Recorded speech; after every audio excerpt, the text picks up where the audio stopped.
Hello guys, কেমন আছেন সবাই? আশা করি সবাই ভালো আছেন। আমি গ্রামের মানুষ, তো নিয়ে এসেছি আরেকটা শর্ট ভিডিও নিয়ে। তো আমি ভিডিও দিতে পারছি না, কাজ করছিলাম, বাড়িতে কিছু কাজ ছিল তার জন্য। তো তার উপর আমি আবার শহরে কাজে যাই। আমার মতো কে কে তোমরা কাজে যাও শহরে, সেটাও অবশ্য কমেন্টে বলো। তো আমি কিসের জন্য কাজে যাই আর কি করি না করি কাজে যাই, সেটাও তোমাদেরকে দেখাবো। যখন কাজে যাবো তখন তোমাদেরকে দেখাবো। আর সম্ভবত এখন আমি কিসের জন্য তোমাদেরকে ভিডিওটা দিচ্ছি সেটাও তোমাদেরকে বলবো। আর দেখতেই পাচ্ছ আমাদের পিছনে একটা বাড়ি। তো এই বাড়িটা আমাদের হয় গাইস। তো আমি এই কারণেই বাইরে কাজে যাই। তার জন্য তো টাকা লাগবে, বাড়ি করার জন্য অনেক টাকা লাগবে। তো সেই অনেক দিন ধরেই কাজ করে করে টাকা জমিয়ে আজকে এত দূর আসা।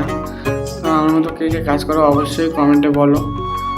তো দেখতেই পাচ্ছ মিস্ত্রিরা কাজ করছে, আর এরা এরা যার কাজ করে, যে হেড মিস্ত্রির কাজ করে তারই আমি কাজ করি। সবাইকে চিনি এদেরকে। তো এই বলছিল যে কবে ঢুকবি বাড়িতে, আমি বলছি দেরি আছে। তো আমি এখন কি বলবো, মানে কাজ এখন সম্ভবত শেষ হয়নি, কেবল 28 দিন হলো, মানে ছাদ ঢালাই হওয়া। তার জন্য কাজে গেছিলাম। তো টাকা লাগবে অনেক, মানে যাদের কাছ থেকে ঢালাইয়ের মানে রোড, সিমেন্ট এগুলো যাদের কাছ থেকে নিয়েছি তাদের কাছে বাকি আছে।